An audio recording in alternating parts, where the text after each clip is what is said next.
ముకుంద ప్రియం వస్తు సమృద్ధియే లక్ష్మి. ఇంట్లో వికాసం, ఆహ్లాదం ఉంటే అదే లక్ష్మీ కటాక్షం. అవన్నీ ఇల్లు శుభ్రంగా ఉంటేనే ఉంటాయి. మనకి సంపద శుక్రవారం నోము కథలో కూడా ఈ విషయమే తెలియజేసింది లక్ష్మీదేవి.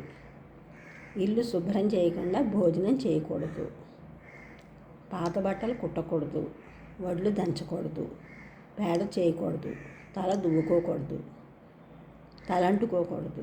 ఇవన్నీ చేసిన వారి ఇంటికి వెళ్ళకుండా ఇల్లు అలుక్కుని వాకిట కళ్ళాపు చల్లి ముగ్గు పెట్టి పసుపు బొట్టు పెట్టుకున్న గృహిణి ఇంటికే లక్ష్మీదేవి వెళ్ళింది. Cleanliness is after godliness.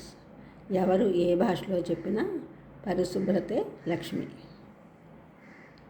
లక్ష్మీం క్షీరసముద్రరాజతనయాం శ్రీరంగధామేశ్వరీం దాసీభూత సమస్త దేవవనితాం లోకైక దీపాంకురాం శ్రీమన్మంద కటాక్షలబ్ధ విభవద్ బ్రహ్మేంద్ర గంగాధరం త్వాం త్రైలోక్య కుటుంబినీం సరసజాం వందే ముకుంద ప్రియాం. ఈ ఛానల్ చూసినందుకు కూడా సబ్స్క్రైబ్ చేయండి, షేర్ చేయండి, లైక్ చేయండి, కామెంట్ చేయండి. సబ్స్క్రైబ్ చేస్తున్నారు కూడా కృతజ్ఞతలు, షేర్ చేస్తున్నారు, లైక్ చేస్తున్నారు, కామెంట్ చేస్తున్నారు కూడా ధన్యవాదాలు.